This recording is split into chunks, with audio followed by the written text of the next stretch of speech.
Nitong katapusan ng linggo, ang mga drone at scout ng Russia na nagmamasid sa frontline sa kanluran ng mga guho ng Avdiivka, sa Donetsk Oblast ng silangang Ukraine, ay may napansin na kakaiba. Walang laman ang mga trench ng Ukrainian sa silangan ng nayon ng Okeretine, na dating pinamamahalaan ng mga sundalo mula sa elite na 47th Mechanized Brigade ng Ukrainian Army. Sinamantala ang pagkakataon, ang 30th Motor Rifle Brigade ng Russian Army ay tumakbo ng ilang milya sa kahabaan ng railroad threading kanluran mula sa Avdiivka at nakuha ang karamihan sa Okeretine, at potensyal din ang Novobakhmutivka, ang nayon sa timog ng Okeretine.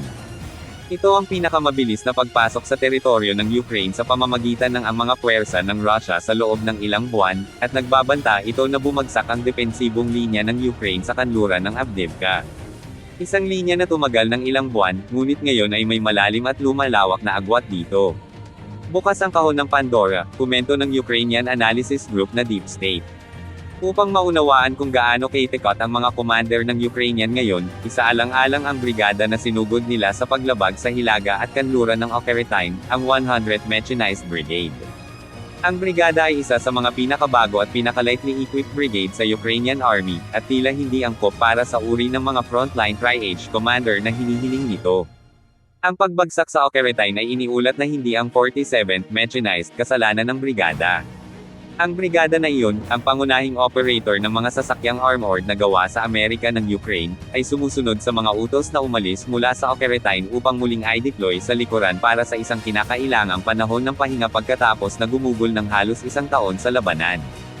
Ang ika-115th ang Mechanized Brigade ay dapat na pumalit sa 47th Mechanized Brigade sa Okeretine, na walang putol na pinupuno ang parehong mga posisyon sa pakikipaglaban ng sapat na mga tropa upang mapanatili ang integridad ng defensive line sa kanluran ng Avdiivka. Pero may nangyaring mali. Ayon kay Mikhail Melnik, ang sikat na 47th Mechanized Brigade Company Commander na nawala ng paa sa panahon ng counter-offensive ng Ukraine noong nakaraang taon, nag-pop up lang ang ilang unit.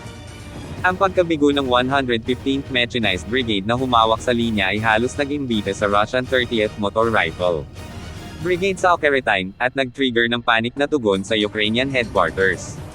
Inutusan ng mga commander ang pagod sa labanan na 47th Mechanized Brigade na tumalikod at bumalik sa frontline.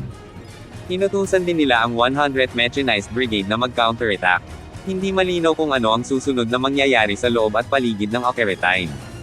Sa ngayon, ang mga tropang Ukrainian ay naghahawak ng mga posisyon sa kanlurang bahagi ng nayon at nagpapanatili ng kontrol sa sunog sa katimugang bahagi nito, ang sabi ng Ukrainian Center for Defense Strategies, ay nagsasalita sa kakulangan ng mga reserba ng Ukraine sa kanluran ng Avdiivka. Gayunpaman, ang mga Ruso, sa kanilang bahagi, ay nagpapanatili ng isang buong dibisyon ng tangke, ang ika-90, sa reserba sa paligid ng Avdiivka. Kung ang 90th Tank Division ay gumulong sa Okeretine bago ang Ukrainian Eastern Command ay magpapakilos ng mga karagdagang reinforcements, ang pagtagos ng Russia ay maaaring lumawak sa isang ganap na pambihirang tagumpay, isa na maaaring magpilit sa 10,000 tropang Ukrainian na umatras sa kanluran patungo sa kanilang susunod na linya ng mga depensa.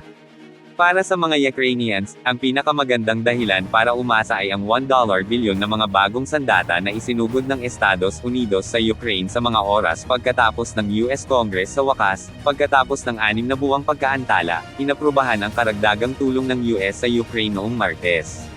Kailanganin ng Ukrainian Brigade sa paligid ng Okeretine ang bawat bala, shell at missile na makukuha nila. Lalo na ang lightly equipped 100th Mechanized Brigade.